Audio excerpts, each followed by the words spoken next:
चलो ठीक है। तो पिछले दिन हो गया था आयनिक रेडियाई। अब सुंदर सुंदर टॉपिक आएगा आपके पास। पहला आ जाएगा ionisation enthalpy.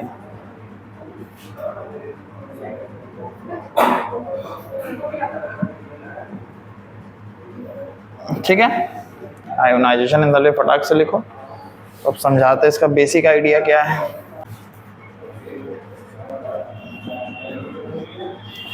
It is the amount of energy required to remove an electron from outermost। चलो समझो तो देखो, इलेक्ट्रॉन निकालना है, इलेक्ट्रॉन निकालने में जो एनर्जी लगेगा वही आयोनाइजेशन एनर्जी चाहे आयोनाइजेशन एंथैल्पी कहलाता है। ठीक है, यानी कुल मिला के बात करें तो m कोई सबस्टांस है, उसका हम IE1 निकालते हैं। IE1 मतलब first ionization enthalpy. First ionization enthalpy मतलब पहला इलेक्ट्रॉन निकालना है। ठीक है, तो जाहिर सी बात है m प्लस ऐसा हो जाएगा। फिर इसी m प्लस से क्या निकालेंगे, I2 सेकेंड आयोनाइजेशन। समझ रहे हो क्या हो जाएगा। फिर इसी से निकालेंगे I3 third ionization enthalpy M3 plus 3 electron. ठीक है, ये IE1 I2 I3 आपको ध्यान देना होगा, आयोनाइजेशन दिखाता है। फैक्टर कैसे काम करता है, चूंकि तुमको पेनिट्रेटिंग पावर पहले बताए हैं, पेनिट्रेटिंग शील्डिंग इफेक्ट नहीं बताए हैं। Very good.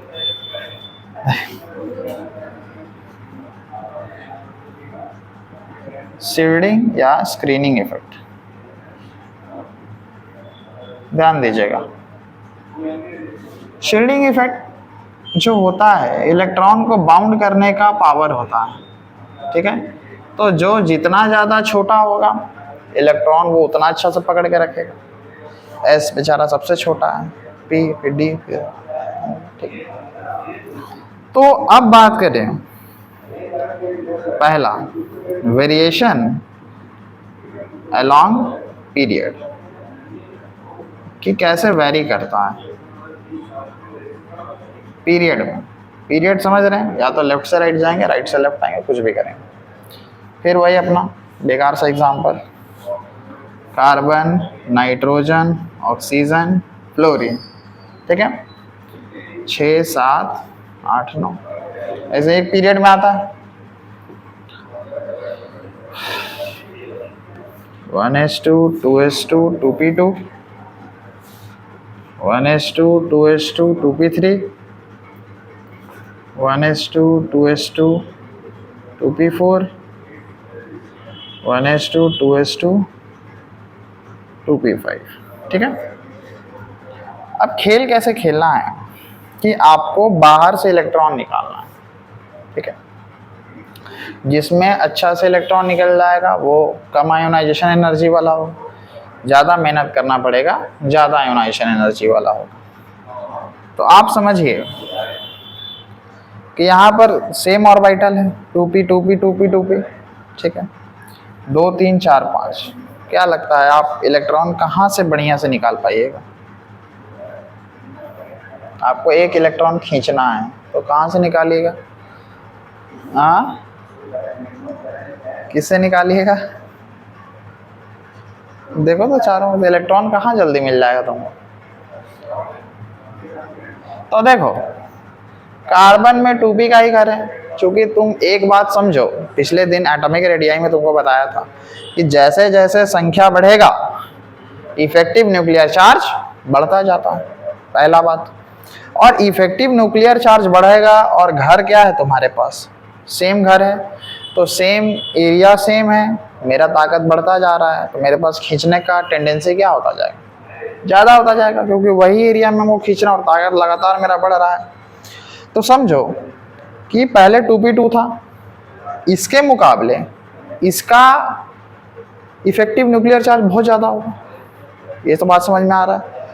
और देखो यहाँ पर 2 इलेक्ट्रॉन हो गया 5 इलेक्ट्रॉन हो गया, तो फर्क नहीं पड़ता, मेन बात है कि यहाँ पर इफेक्टिव न्यूक्लियर चार्ज बहुत ज़्यादा हो गया, यानी इसका न्यूक्लियस इसी ऑर्बिटल में 5 इलेक्ट्रॉन को बहुत बढ़िया से पकड़ के रखा होगा, और सेम ऑर्बिटल में ये वाला थोड़ा कमजोर तरीके से पकड़ के रखा होगा।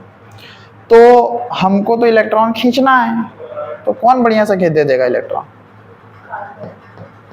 क्योंकि यहाँ टाइटली होल्ड करके रखा है। और वैसे भी समझो ना, लेफ्ट से राइट जाने पर एटॉमिक साइज क्या होता है किसी डिक्रीज होता है। लेफ्ट से राइट जाने में, अरे न्यूक्लियर चार्ज बढ़ेगा तो धीरे धीरे खींचना ना शुरू कर देगा, तो लेफ्ट से राइट जाने में एटॉमिक साइज डिक्रीज करता है। और कम एरिया में अगर कोई किसी को टाइटली पकड़ा है तो उसको खींचना मुश्किल है, और थोड़ा कमजोर टाइप का इधर पकड़ा हुआ है तो उसको खींचना, अब वो एटॉमिक रेडियस बड़ा है तो जाहिर सी बात बाहर से खींच के लेके चल रहा, कोई फर्क नहीं पड़ता है न्यूक्लियस को। पर अगर न्यूक्लियस ढंग से खींच के रखा है तो उसको खींचने में क्या लगेगा, मेहनत लगेगा। तो हम कहेंगे कि सर कार्बन का आयोनाइजेशन एंथैल्पी सबसे कम होता है और फ्लोरीन का इस हिसाब से सबसे ज़्यादा होगा। तो वेरिएशन में क्या लिखेंगे, from moving left to right in a periodic table, the atomic size decreases and shielding and effective nuclear charge increases, so ionization enthalpy increases from this trend। ठीक है, क्योंकि इलेक्ट्रॉन खींचने में मेहनत करना पड़ेगा, छोटा साइज वाला होगा और मेहनत करना पड़ेगा, तो आयोनाइजेशन एंथैल्पी ज़्यादा होगा। एंथैल्पी क्या एनर्जी है, एनर्जी ज़्यादा लगाना होगा। क्लियर। पर सेम केस में आइए, variation along a group. Group ज़्यादा समझाने की जरूरत नहीं, आप समझ रहे हो, ऊपर से नीचे आ रहे होंगे, एटॉमिक साइज इंक्रीज कर रहा होगा, क्योंकि 2s 3s 4s 5s principal quantum बढ़ रहा था, कॉन्फ़िगरेशन करके देख लो, तो एटॉमिक साइज क्या हो रहा है, बढ़ रहा है। और एटॉमिक साइज बढ़ रहा है यानी न्यूक्लियस से आउटर मोस्ट इलेक्ट्रॉन का दूरी भी क्या हो रहा है, बढ़ते जा रहा है। अब दूरी ज़्यादा है तो इलेक्ट्रॉन खींचने में क्या होगा, आसानी होगा, वो न्यूक्लियस को पता ही नहीं चलेगा। समझ रहे हो, नज़दीक होगा मुश्किल होगा, दूर होगा आसानी होगा। तो यहाँ से साफ समझा सकते हैं कि from moving top to bottom in a periodic table, the atomic size increases and the distance of outermost electron from nucleus increases, so ionization enthalpy decreases from this trend। Clear है बात, कोई दिक्कत?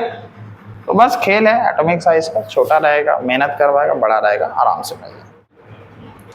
अब कुछ कुछ फैक्टर समझ लो सीधे, अगर हम तुमसे बात करें तो कभी भी कंपैरिजन करने दे दो के बीच में, तो इलेक्ट्रॉनिक कॉन्फ़िगरेशन कर लेना।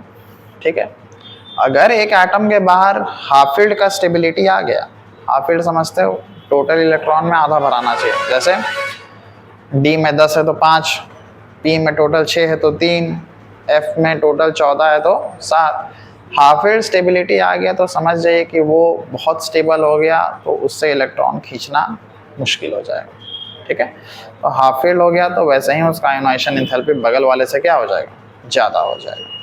ठीक है, तो हाफ फील्ड का स्टेबिलिटी याद रखना हो। चलो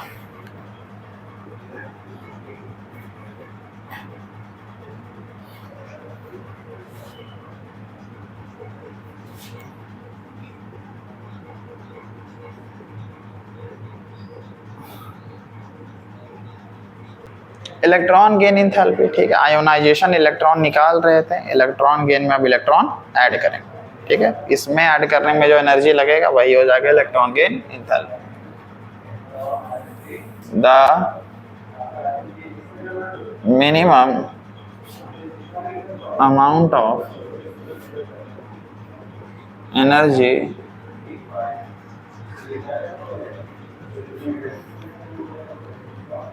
required to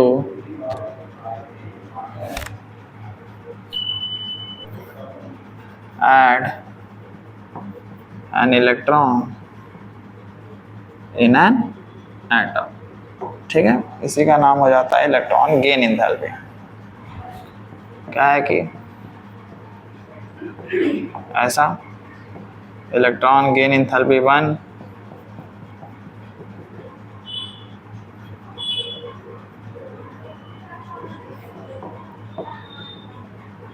ऐसे ऐसे बढ़ते जाएगा, क्योंकि गेन कर रहा है तो अब ये निर्भर करेगा एटम पे क्या है। जैसे क्लोरीन एक ही माइनस लेता है, ऑक्सीजन 2 माइनस, नाइट्रोजन 3 माइनस, तो जिसका जितना कैपेसिटी है उस हिसाब से काम करेगा। इसका भी ट्रेंड है। पहला variation along period. Case simple है कि वही एग्जांपल लें,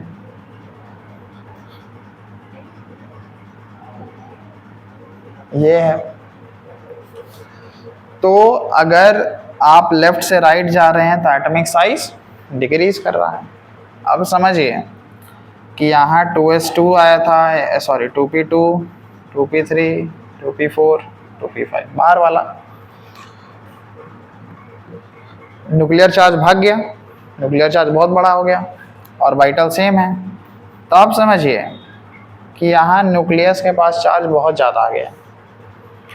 अब आपका एटॉमिक साइज भी छोटा हो गया, तो जब एटॉमिक साइज छोटा हो जाएगा तब आपको इसमें इलेक्ट्रॉन जोड़ने में आसानी होगा कि इसमें जोड़ने में आसानी होगा। इसमें क्योंकि देखो इसका साइज एटॉमिक साइज बड़ा है, तो एटॉमिक साइज बड़ा है तो इलेक्ट्रॉन और इलेक्ट्रॉन के बीच में प्रॉपर दूरी होगा, जिसके कारण इलेक्ट्रॉन का एडिशन मुश्किल नहीं होगा।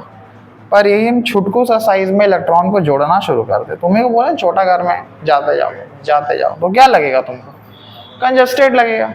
तो छोटा सा साइज है तो सब इलेक्ट्रॉन जाहिर सी बात है ज़्यादा दूर पर तो रहेगा नहीं, सब में क्या क्रिएट होना शुरू हो जाएगा, रिपल्शन क्रिएट होना शुरू हो जाएगा। और रिपल्शन क्रिएट होगा तो फिर उसको जोड़ने के लिए बहुत एनर्जी लगाना पड़ेगा। क्लियर है बात?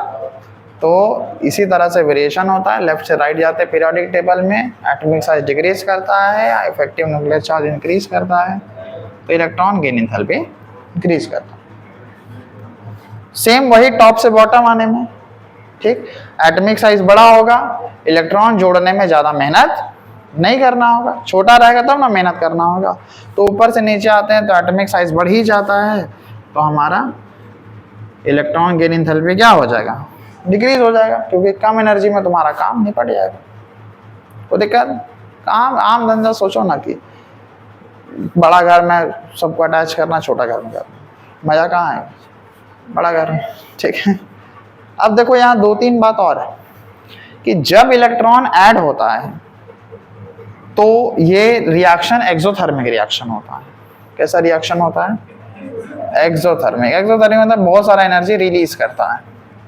तो एक्सोथर्मिक रिएक्शन होता है तो तुम याद करो, छोटा छोटा बचपन क्लास से तुम पढ़े होगे, एक्सोथर्मिक रिलीज होता है तो एनर्जी का वैल्यू किस में लिया जाता है, नेगेटिव में लिया जाता है, ठीक, एनर्जी का वैल्यू नेगेटिव में लिया जाता है। तो याद रखना कि जिसमें नेगेटिव जितना ज़्यादा होगा, ठीक है, जिसमें नेगेटिव जितना ज़्यादा होगा उसका इलेक्ट्रॉन गेन करने का क्षमता उतना ज़्यादा होगा, ठीक है। तो अब ये सवाल है कि पीरियोडिक टेबल में सबसे ज़्यादा नेगेटिव वैल्यू किसका होता है इलेक्ट्रॉन गेन एंथैल्पी में। तो चूंकि तुम ऐसे ट्रेंड के अनुसार देखोगे तो ऊपर से नीचे आने में तो ये बढ़ रहा है, सॉरी डिक्रीज हो रहा है, तो साइमल्टेनियस हम माने कि नीचे से ऊपर जाने में क्या हो रहा होगा, इंक्रीज हो रहा होगा, और इधर से इधर आने में भी इंक्रीज हो रहा है। नोबेल गैस को लिया नहीं जाता है क्योंकि वो तो कुछ नहीं दिखाता है। तो इस हिसाब से दोनों का गाड़ी कहाँ टकरा रहा है, सबसे आखिरी में सबसे पहले तो हैलोजन ही आता है। तो सबसे ज़्यादा निगेटिव किसको होना चाहिए था, फ्लोरीन को। पर यहाँ आ जाता है exceptionality, that's the power of inorganic chemistry. देखो असल में क्या होता है ना कि फ्लोरीन को ज़्यादा छोटा होता है, मतलब बहुत ज़्यादा छोटा होता है, इसलिए इलेक्ट्रोनेगेटिविटी में सबसे बड़ा होता है। तो फ्लोरीन में इलेक्ट्रॉन जुड़ ही नहीं पाता है, मेन लफड़ा ये है कि फ्लोरीन में इलेक्ट्रॉन ही नहीं जुड़ पाता है, तो उसका एनर्जी हम नहीं निकाल पाएंगे। बहुत लार्ज रिपल्शन हो जाता है, इतनी छोटी को रवे करता है, उसमें उसको 7 इलेक्ट्रॉन पहले से रखना है, 8वां तुम दे रहे हो रखने के लिए, कहां से रखेगा। ठीक है, टेक्निकली तो यही होना चाहिए था कि टकरा गाड़ी यही रहा, पर क्या है कि इसमें इतना ज्यादा लार्ज रिपल्शन हो जाता है कि यहाँ पर इलेक्ट्रॉन स्टेबल नहीं रह पाता है, तो इसका एनर्जी ही नहीं निकल। तब इसके बाद आता है बेचारा क्लोरीन। क्लोरीन बोलता है ठीक है मेरे में तो एडिशन हो जाएगा, क्योंकि फ्लोरीन से जाहिर सी बात है बड़ा ही रहा होगा क्लोरीन, क्योंकि ऊपर से नीचे में साइज डिक्रीज होता है। तो क्लोरीन में हम लोग इस चीज को कैलकुलेट कर सकते हैं। तो ये बात याद रखिएगा कि chlorine has highest negative electron gain enthalpy. ये आपसे एमसीक्यू में पूछेगा, नहीं तो कंपैरिजन करने के लिए देगा कि फ्लोरीन और chlorine which of the following has highest negative electron gain enthalpy.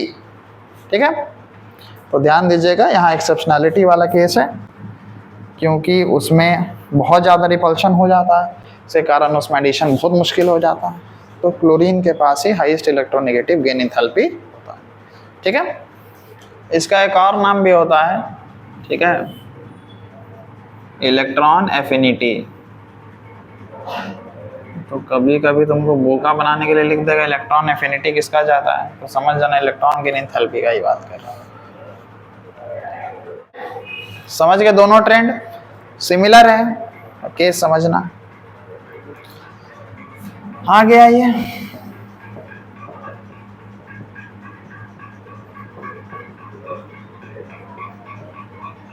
Electronegativity भी मिलता जुलता टर्म है पर थोड़ा सा अलग है। इलेक्ट्रोनेगेटिविटी क्या कहता है कि आप शेयरिंग से इलेक्ट्रॉन बनाइए। ठीक है, मान लो हाइड्रोजन और फ्लोरीन अपने में बॉन्ड बनाना चाहता है, तो हाइड्रोजन एक पार्टिसिपेट करेगा और फ्लोरीन 7 पार्टिसिपेट करेगा। ठीक है, तो फ्लोरीन भी एक ही देगा, तो ये लोग दोनों से मिलके बॉन्ड बन गया, जो कि सिंपल है, जो जैसे बॉन्ड बना दो छोटा छोटा 10 क्लास में, लीवाइस डॉट स्ट्रक्चर। अरे हाइड्रोजन फ्लोरीन एक एक शेयर करके ना बनाएगा, फ्लोरीन भी एक ले सकता है और हाइड्रोजन भी एक दे सकता है। अब क्या है कि अब मान लो आया बारी बॉन्डिंग तोड़ने का। ठीक, तो कोवलेंट नेचर में क्या होता था कि जब नॉन मेटल के बीच में शेयरिंग होता था तो ठीक है, जैसे ऑक्सीजन ऑक्सीजन के बीच में बॉन्ड बनेगा तो दोनों ऑक्सीजन को अपना सिमिलर सिमिलर एटम मिल जाएगा, मतलब दोनों जो जो शेयर किया था तो दोनों ऑक्सीजन दो शेयर किया होगा। ठीक, पर अब ऐसा बॉन्डिंग जहां पर एक इलेक्ट्रोनेगेटिव एटम हो, इलेक्ट्रोनेगेटिव का मतलब होता है the ability to attract shared pair of electron, मतलब जो दोनों के बीच में शेयरिंग हुआ था उसको एक व्यक्ति पूरा खींच लेगा। तुम लोग 2 लोग मिलके धंधा खोले और धंधा क्या हुआ कि डूबने लगा, तो तुम उसका पैसा लेकर भाग गए। ठीक है, तो हम तो अपना इलेक्ट्रॉन लेंगे ही, साथ में तुम्हारा भी लेके भाग जाएंगे। तो इस हिसाब से एक के ऊपर पार्शियल पॉजिटिव चार्ज क्रिएट हो जाता है, क्योंकि ये दे चुका है। पार्शियल इसलिए होता है क्योंकि शेयरिंग का इलेक्ट्रॉन था, और पार्शियल नेगेटिव चार्ज क्या बोलते हैं इसको, पार्शियल पॉजिटिव और नेगेटिव। ठीक है, क्योंकि शेयरिंग का इलेक्ट्रॉन था, सीधा सीधा तो नहीं दिया, पहले शेयर किया, तो इसीलिए कहा जाता है कि electronegativity the ability of an atom to attract shared pair of electrons. Sharing वाला इलेक्ट्रॉन को जो चोरी कर ले, बढ़िया से चोरी करे, वही क्या है, ज़्यादा इलेक्ट्रोनेगेटिविटी वाला। तो पूरे पीरियोडिक टेबल में fluorine is most electronegative atom. ठीक है, फ्लोरीन क्या होता है, सबसे ज़्यादा इलेक्ट्रोनेगेटिव एटम होता है, जिसका वैल्यू कितना होता है 4.0। ये निकलता कैसे है, इलेक्ट्रोनेगेटिविटी निकालने का फॉर्मूला है आयोनाइजेशन पोटेंशियल, मतलब वही ionisation enthalpy plus electron gain enthalpy, electron affinity जिसको कहा जाता है, वो लोग दोनों को करके बटा 2 कर दीजिए, आपको इलेक्ट्रोनेगेटिविटी मिल जाए। ये दोनों आपको दे के रखेगा, जोड़ के आधा कर दो, तुमको इलेक्ट्रोनेगेटिविटी मिल जाएगा। फिलहाल तुम फ्लोरीन का याद रखना कि मोस्ट इलेक्ट्रोनेगेटिव एटम होता है, इसका वैल्यू 4 होता है। इसके नीचे फिर क्लोरीन हो जाता है। ठीक है, इसका भी ट्रेंड होता है अपना सेम, चूंकि जो जितना छोटा होगा वो इलेक्ट्रॉन लेके भागने में उतना सक्षम होगा। समझ रहे हैं? तो पहला वेरिएशन अलोंग पीरियड, तो लेफ्ट से राइट जाना है, लेफ्ट टू राइट, इलेक्ट्रोनेगेटिविटी क्या हो जाएगा, बढ़ेगा घटेगा, क्योंकि इधर से उधर जाने में एटॉमिक साइज छोटा मिलेगा, और जिधर छोटा साइज होगा उसको इलेक्ट्रॉन खींच के भागने में मेहनत नहीं करना होगा। नहीं, इतना छोटा बच्चा तुमसे चॉकलेट छीन लेगा, क्या करोगे तुम? ठीक है, वेरिएशन अलोंग ग्रुप, हाँ क्या चीज, आयोनाइजेशन एंथैल्पी, उसको पोटेंशियल भी कभी कभी लिख दिया जाता है, और ये इलेक्ट्रॉन एफिनिटी जो इलेक्ट्रॉन गेन एंथैल्पी, दोनों को जोड़ के बता दो।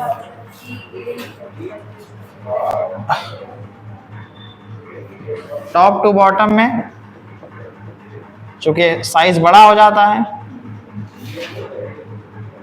और जो जितना बड़ा होगा उसमें इलेक्ट्रॉन छीनने का कैपेसिटी उतना कम होगा। ठीक है, ठीक है, आज के लिए इतना ही रहने देते हैं।